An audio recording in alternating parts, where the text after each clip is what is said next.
Ano sa'yo, General Torre? Yan, nilaban nyo ni Mayor, basta siguro huwag na si Mayor, hamunin mo. Siguro ako na lang, no? Bahagan tayo ng mukha, ha? Diba? Kaya tuta ko si Bangag. Pabor yun sa aming mga Filipino-Americans na nandito na po naninirahan. But it's sad to say, okay? It's sad to say sa mga naiwan namin dyan, katulad ninyo. Bakit kamo mga kababayan? Imagine ninyo, alright? Anong magiging effect niyan? Kami, papasok ko yung ICC lipstick ko dyan ng Iconic Claire Collective, Be Iconic, Be the Revolution, ng zero tariff. Pero pag nagpasok kayo ng mga bangus, ng mga isda, mga tuyo, mga gano'n-ganon, plus 19%. Anong epekto niyan? Ibig sabihin, kung ang tuyo na binibili ko dati na 10 piso lang, 10 dolyar ng isang plastic, yun, example lang ito, magiging magkano na siya? Magiging $12 na siya. Or maybe more than that. Magandang araw po sa inyo lahat. Reaction ng PPH nagbabalik. Napakaganda ho ng pag-uusapan natin ngayon mga kabita. Mantakin po ninyo ito ang si Serga. Matapos balusubase ng mga LGBT. Ngayon naman mga kabit, tinitiran niya itong si General Torre. Ayun mga kabit, sinabi niya po, sila na lang daw ang magsuntukan. Kahit 5 oras pa nga raw mga kabit. Hindi niya raw tatantanan itong si Torre. Sunod po nito ito nga po si Badi. Ano po yung pasiklab nito mga kabita? Ito si Percy Sendanya, basahin po nyo. Urged the public not to call Davao City Mayor Sebastian Duterte a bakla after he set a condition before agreeing to fight si Torre. Sinabi nga niya dito mga kabit, huwag daw hong tawaging bakla si Mayor Basti Duterte. Siyempre mga kabita, nakikita niya naman malaking tao ito si Basti Duterte, kaya mukhang gusto niyang kumampi. Ayun, nakikita naman sa mukha na itong bakla na ito, mga kaplit na may panggigigil kay Mayor Baste. Kaya mga kaplit, pakinggan mo natin itong naging payag nga ni Serga. Ano sa'yo, General Torre? Yan, nilaban nyo ni Mayor, basta siguro huwag na si Mayor, hamunin mo. Siguro ako na lang, no? Bahagan tayo ng mukha, ha? Ayun nga mga kaplit, sa gandang gigigil nga po itong si Serga kay Torre, bastagan pa daw ng mukha. Kung maririnig po natin yung buo mga kaabdi, sinabi niya po talagang kahit 5 oras pa daw sila magsapakan nitong si General Torre, gusto niya. Nakakatawa po talaga itong si Serga, kahit na ganyan mga kaabdi. Sunod po nito mga kaabdi, paginggan po natin, itong magiging pahayag ni Maharlika patungkol nga dito sa naging taripa at naging pagkakasundo ni Marcos Jr. at ni Donald Trump na bilib naman itong si Marcos Jr. sa pagkakaroon ng 1% na taripa o 1% bawas sa 20%. Samantala ang ibang bansa mga kapdig, katulad na lamang ng Japan, 15% lang. Tapos pag nagpasok ng goods ang Japan sa Amerika, magbabayad lamang ng 15%. Tapos ang Amerika kung magpapasok ng goods sa Japan, magbabayad din sila ng tax. Samantala, mga kapatid, dito sa ating bansa, pag nagpasok ng goods itong Amerika sa ating bayan o sa Pilipinas, wala ho silang babayarang 19%. Tayo lamang ang magbabayad sa kanila pag magpapasok tayo. Pero pag sila ang magpapasok dito, wala ho silang babayarang buwis. Kaya mga kapatid, utak-utak na lang po talaga. Pakinggan po natin ang magiging pahayag ni Maharlika patungkol dito. Dahil, tuta ko na ngayon si Bangag. Color of the day, I think I'm orange, right? Cheers! Orangey and dramatization. O, diba? May mga team tayo ngayon. At syempre magbablush tayo, hindi pala magbablush. Ito pala. Ayan, wala tayong sa skin ngayon. Naglagay lang ako ng something like, Iconic Moisturizer. Natin ang drama-drama gano'n para magkakulay tayo. Ayan. Ayan. Drama-drama. Konti lang kasi dapat malinis yung ating face lock. Para lang sa natin sa tarif. Kasi wala akong babayaran tarif. Okay, wala tayong tarif mula dito sa Amerika. Ayan, may pula-pula ng aking alindog. Okay do. Alright, so sabi ni Dudes Roa, how are you, darling? Yan, naalala ko yung mami mo, Dudes Roa. How to your Hi to your mama. All right? Then, okay, daming message. Sabi ni Roy Gonzalez, 1% lang. Nagawa niya ng paraan. Di ba? Pero Edgar, libre gamitin. Wow! Okay, what is your thought about it? Okay. Kinuha natin yung ni Lolo Trump, yung kanyang mensahe dahil tinitwist kasi ito ng mga bangag ski. Di ba? Kasi meron doon akong nabasang wait a minute. Okay, so panalo, di ba? Panalo ang Amerika sa deal na ito dahil nga di ba? Pinagmamalaki ni Bangag Jr. yung kanyang mga photo ops. Actually, ang nakuha lang ng Pilipinas ay yung photo ops na dumalaw si Bangag Jr. sa Oval Office. So, achievement daw sa kanila yung 1% na yon. Mamaya, himay-himayin natin yung mga kadyutahan ni Bangag. So, kawawa talaga yung Pilipino dahil tutang-tuta ng Amerika. Okay? At ako bilang isang dito na, di ba? Dito na ako, ito na yung aking bansa. Kawawa talaga kayo dyan. Kaluluoy man kayo. So, gusto natin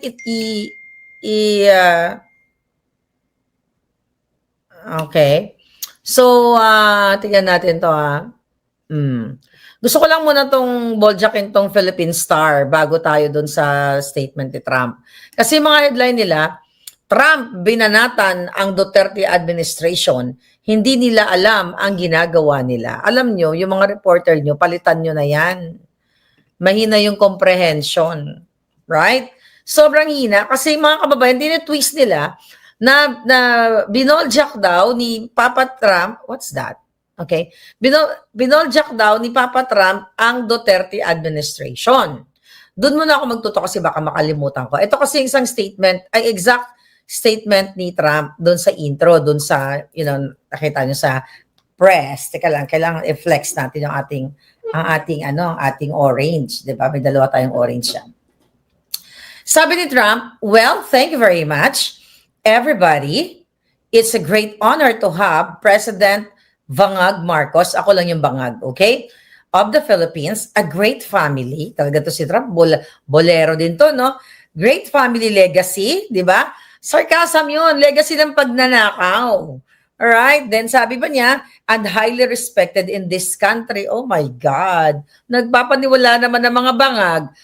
Di ba? Highly respected. Alam na alam ni Trump na ang, si Tantoko na, nagurgur dahil sa kapulburonan at kasama si Lisa Tanas. Siyempre, di nila pag-uusapan yun doon sa public. Pero ito, sabi ni Trump, highly respected daw. Wala dasang chika boom boom lang ito. I know that because I have many friends in the Philippines. And it's great respect or I couldn't say it. So congratulations. Here, tuto kayo dito. Sabi ni Trump, we're going to be talking about trade. We're going to be talking about war and peace. They're a very important nation. Okay? They're very important. Wait. Nation. Okay. Where's that? Okay. Where is that now? Nawala. Okay. They're very important nation military, and we've had some great drills lately. We're back with them. I can say that the last administration was not getting along with them too well. Ang minimi ng balita, the last administration is Duterte. Mga tanga. Ang sinasabi ni Papa Trump, last administration, si Obama. Si Obama. Ang sabi niya dito, okay. Alright. Okay? Okay, sana yan. We're back. Sabi niya, the very important nation military and we have just great drills lately. We're back with them. I think I can say that the last administration was not getting along with them too well. They didn't get along with anybody. Hindi si Duterte to, si Biden to. Hoy, Philippine Star. Anyway, sabi niya dito, they didn't know what they're doing. Di ba? Gigil na gigil si Lolo Trump sa Biden. This is not about Pangulong Duterte. Ayusin niyo yung mga pag-unawa ng mga reporter niyo. mga Shonga bells.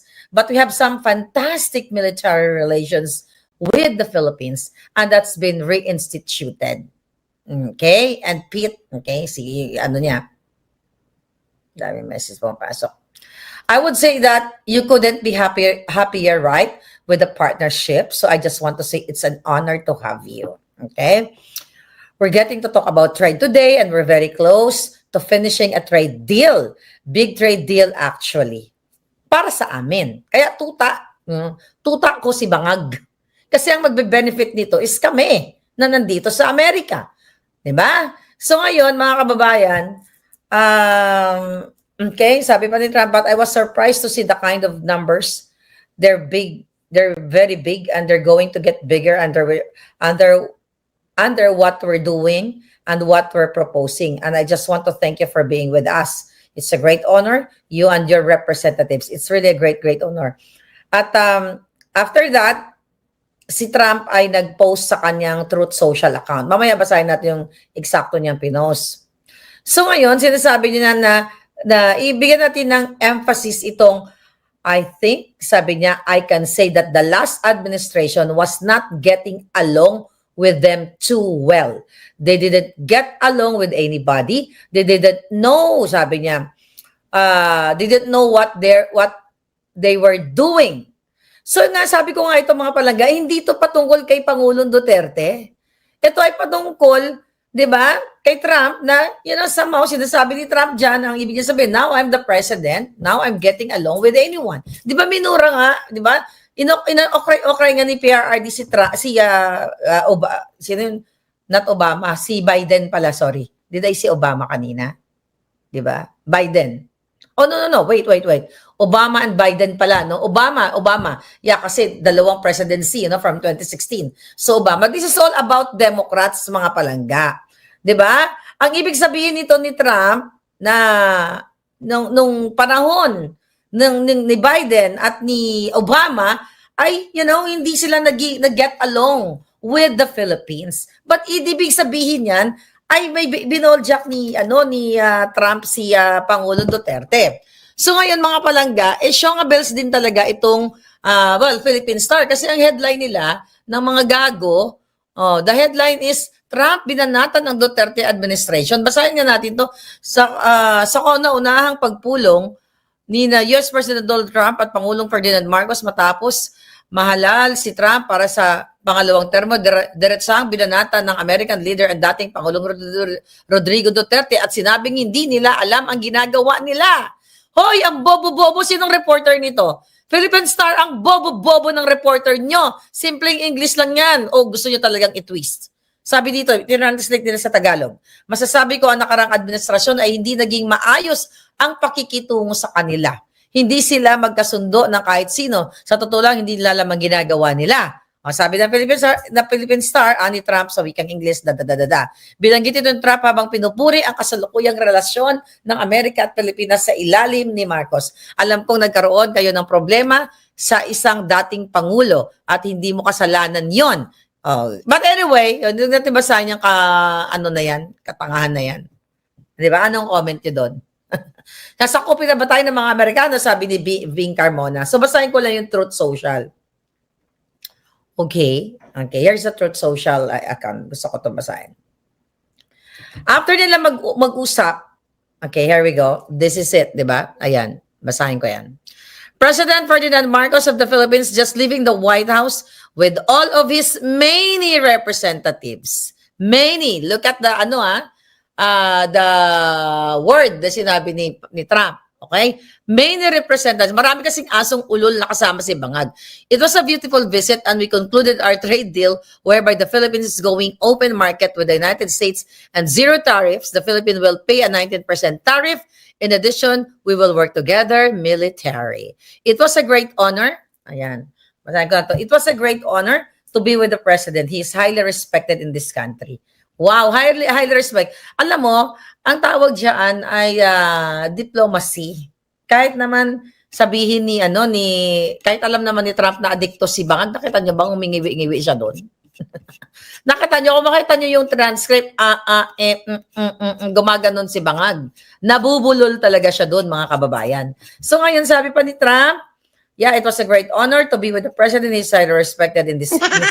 He is highly respected in his country.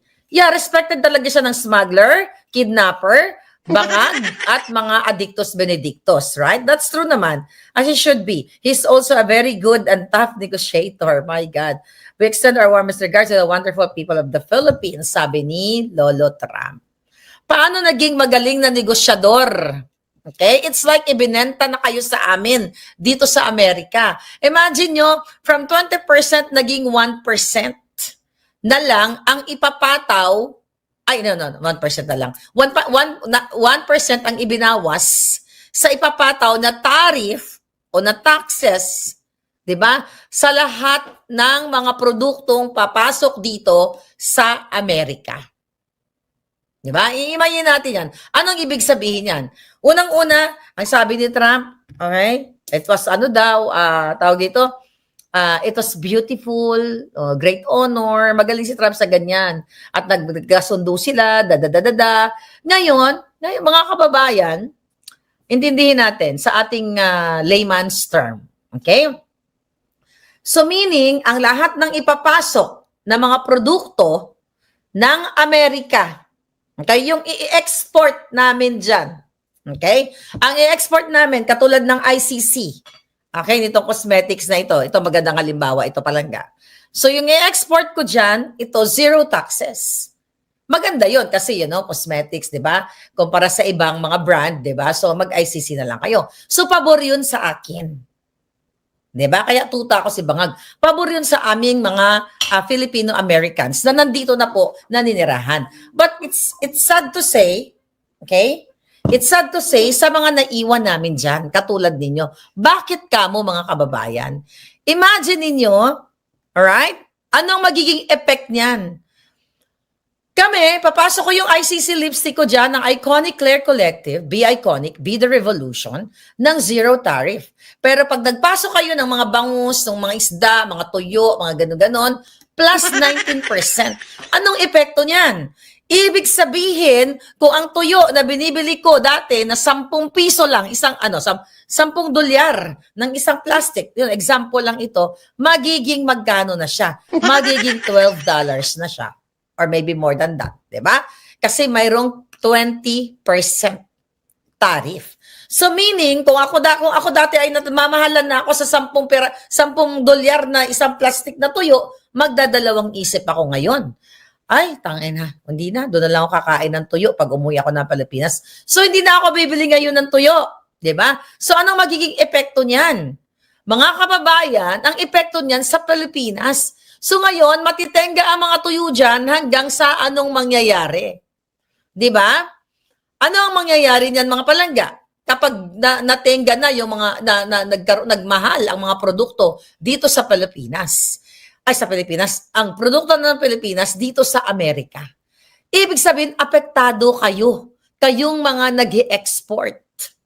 At ngayon, hindi na yan papansinin ng mga Pilipino. Baka maghanap na lang kami ng ibang klaseng dried fish from Korea. Kasi ang Korea, they have toyo also, di ba? Meron silang toyo. Nakita ko sa Korean market yan. At actually, mas malinis yung toyo nila. Mas maputi. Hindi ganun kabaho. Kasi ang ganda ng pagka-package talaga. Nakikita ko yan, mga palangga. Ngayon, mas makikinabang kami. Dito, ang Amerika. Kaya tuta ko si Bangag Jr. Dahil ibinenta kayo sa amin. Di ba? So ang nakinabang talaga, ang Amerika, well, we all know Trump naman is napakagaling na negosyador. Pero syempre, sarcasm yun, binabaliktad niya. The good negotiator si Bangag. Ang tough. Paano ka maging good negotiator? Ang tough na hindi mo man lang kinalahati yun, na nakipag-deal ka man lang. Napaka-unfair naman. Bakit kayo, pagpasok ng produkto ng Amerikano sa Pilipinas, zero tariff, tapos kami, 19%, kahit man lang Mr. President, Mr. Trump, baka naman mag-meet tayo halfway.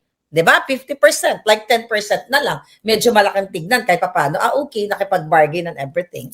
So it's like saying na ibinenta kayo sa amin.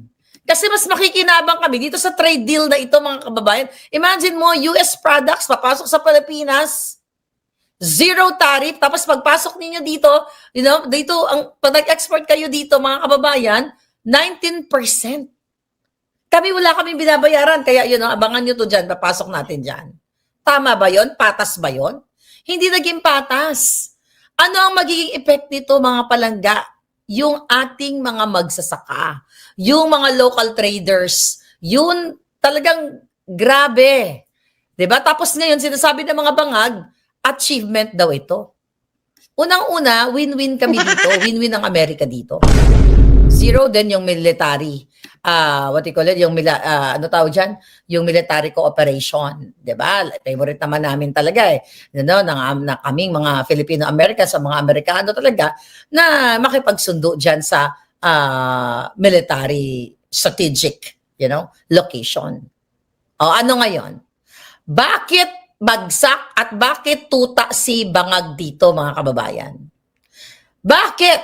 Kasi nadaan siya sa boladas. Sabi ko nga, pampalubag loob na sinasabing respected siya, tough siya, chuchu-chuchu, magaling na negosyador. Ngayon, anong ginagawa? Ngayon, yan ang ginagamit na propaganda ng mga bangag, yung photo op sila, picture ni Trump na pumunta siya sa Oval Office, pumunta siya dito sa Amerika, tinanggap siya ni Trump, chika-chika, tagumpay daw sa kanila yung pagbisita ni bangag. Tagumpay, ang galing-galing. Pero bakit siya tumayag na 19% yung tariff sa lahat ng mga Filipino products papunta dito?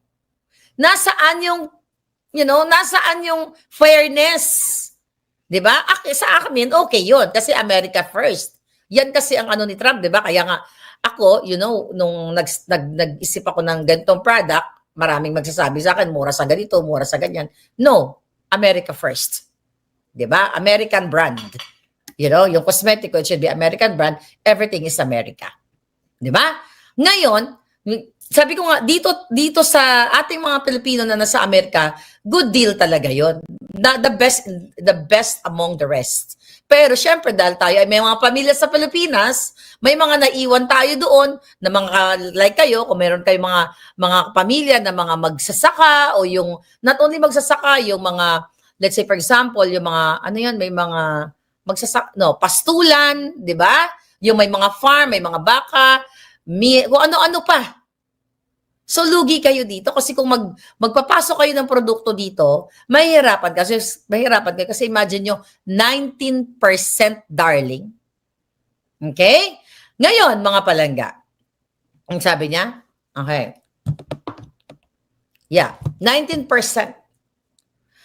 Ibig sabihin, mga kababayan, sabi ko kanina, kinumpara ko yung tuyo, mas mahal na ngayon ang presyo ng mga products ng Pilipinas o ng mga Pilipino papunta dito. So dahil mahal, sabi ko nga kanina, ba't pa ako bibili? Magtitaste na lang ako, di ba?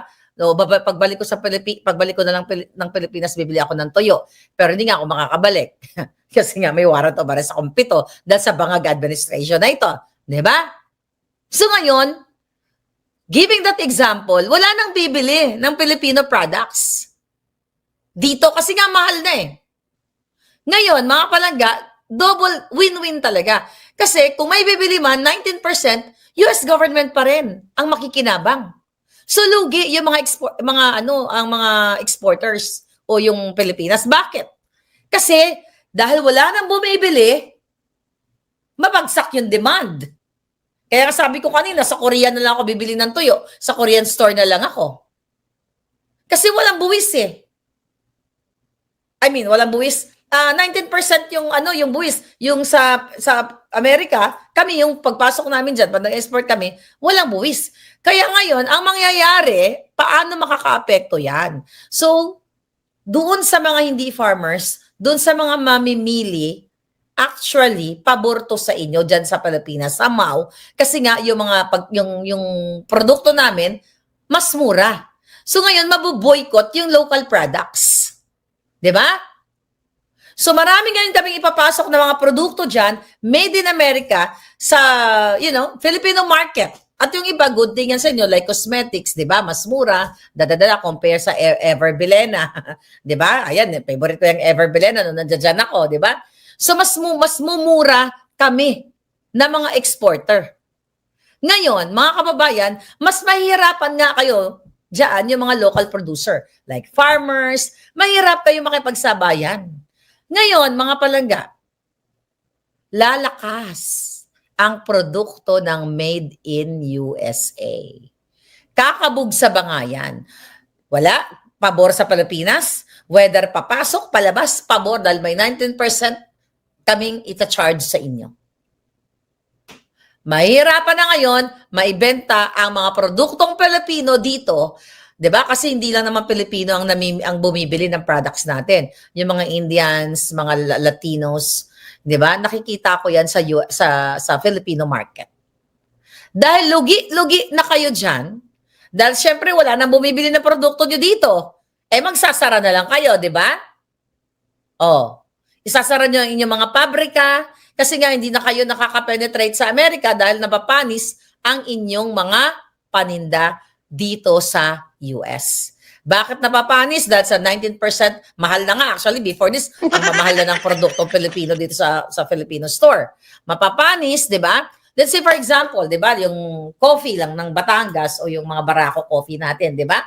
So, papasok dito sa Amerika. Kung dati, kung sabi mong magkano ba yung kape? O $10 pa rin. Diba? From $10, dahil dito sa 19% na yan, almost $12 na yung presyo. I'm just basing 20% actually. Okay?